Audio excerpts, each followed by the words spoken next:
Avery, Celtics.com. One game away from closing out this series, but it's been difficult to maintain momentum for either team in this series so far. What's your message to the guys going into the next one? I think the most important thing for us is getting a great start. The great start kind of got us going on both ends of the floor, and we have to be that type of team. We have yet to get a good start this entire series, and tonight we saw if we're able to start the right way. The game's in our control, and I was happy with the way we played tonight. We had a lot of guys that brought it. Jaylen Brown. I can go down the list. Everyone was prepared, and that's what it's all about. We're a team, and it's going to take a team effort to be able to beat the Washington Wizards.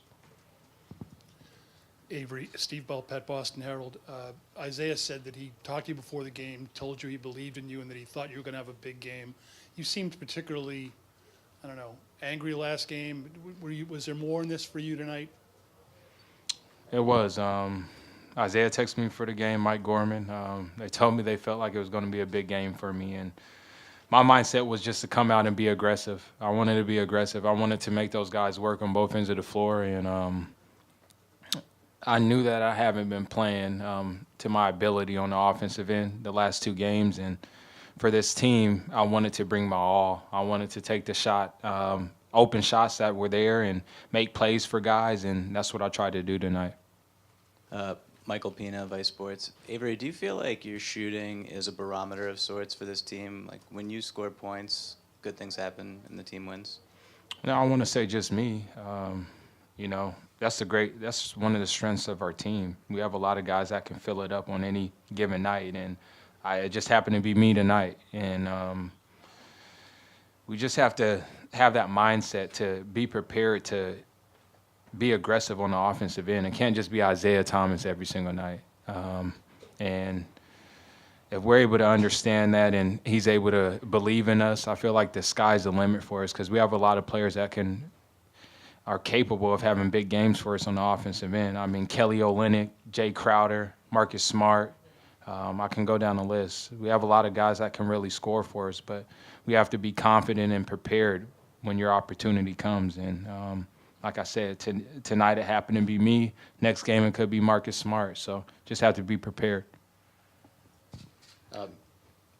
Avery, going back to Game 3 of the Chicago series, it seems like you put it into another gear, almost like you're willing the team to follow your lead. Is that something that was there anything that you made up your mind before that game, going back a little bit? Yeah, I think that's part of being a leader. And I try to lead by example, try to go out there, give my all, and then hoping that everyone else follows. And I feel like that's what happened tonight. We had all our guys tonight giving their all. The plays that Marcus Smart made tonight, he inspired our team, everybody. He inspired me to go out there and play even harder, diving on the ball, talking. I mean, we were even getting into it at halftime because everyone was into the game. But we knew that we all had the same goal, and that was to go out there and give our all and finish with a W, and that's what we did.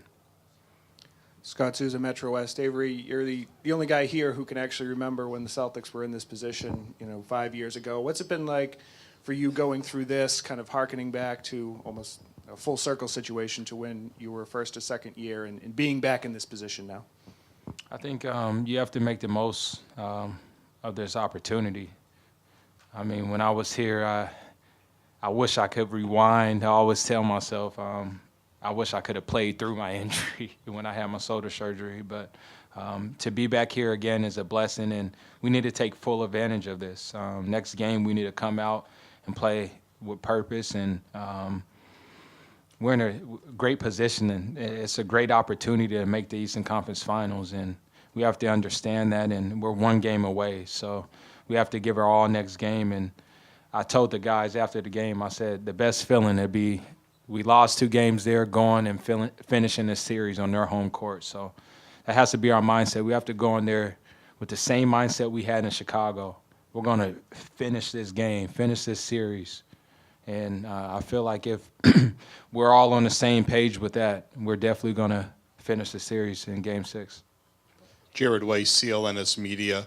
Tonight, you guys dominated the transition both offensively and defensively early on, and that really set the tone for you. You've talked about wanting to hit first. What do you think really brought you guys to that point that you could really hit first? I think it starts with Isaiah. It starts with our team's focus on getting back in transition. John Wall's a very good player, and he kind of gets them going a little bit when he's pushing the ball in transition and kind of picking us apart. And Isaiah was able to keep his composure and get us good shots on the offensive end. And our offense can lead to great defense. If we're able to get good shots, that means we can get back in transition. And it definitely starts with Isaiah and him as our leader, him as our point guard. He has to continue to make sure that we're getting good shots every single time down the floor. Avery, the hips, how were they tonight? Fine. Those two days were very important for me. I feel like our training staff is the best. They made sure that I was in 2 days, icing my hips, taking care of myself, and I just wanted to come out and play as hard as I can, play through the pain, whatever it is. Last 2 questions, Avery. Abby first, please. Abby Chin, CSN. Avery, is this the most emotion that you've seen out of Al Horford, and just what does he do for you guys when he's running the offense like that? I think Al brings so much to this team. He's a veteran leader. He's been in this position before, and oh man, I just really enjoy playing with him. He slows the game down for everyone. To me, he's almost like another Isaiah on the floor. He's another point guard, another guy that can lead us, and he's very vocal. He's a guy that helps us all keep our composure because, I mean, we were kind of falling apart at halftime, and Al kept everyone together and told us that if we continue to keep playing the same way and have a great third quarter, we have a chance to win the game. And if Al continues to play that way, I feel like he'll make the game easier for all of us. I mean, Al is passing the ball better than, to me, any big in the NBA. And he's just making the game easy for myself and for our teammates. Avery, Gary Walsh from Boston Globe. You got a technical tonight. I can't remember the last one. My second one in my career. Yeah. Was that a testament to your passion? Was that somewhat of a good thing that you kind of vented a little bit? I mean, mentally, what were you thinking tonight? Yes and no. I have to be smart about it still. I can't. That could have helped them to build momentum and got them going a little bit. I have to be smarter about that, but I definitely have passion for every single game. I want to go out there and give my all, and I just have to do a better job at keeping my composure. I feel like all of us as a unit, the rest of the playoffs, that's important for our team. We have to make sure that we stick together no matter what we're going through, and I can't get any more technicals. I need to save my money.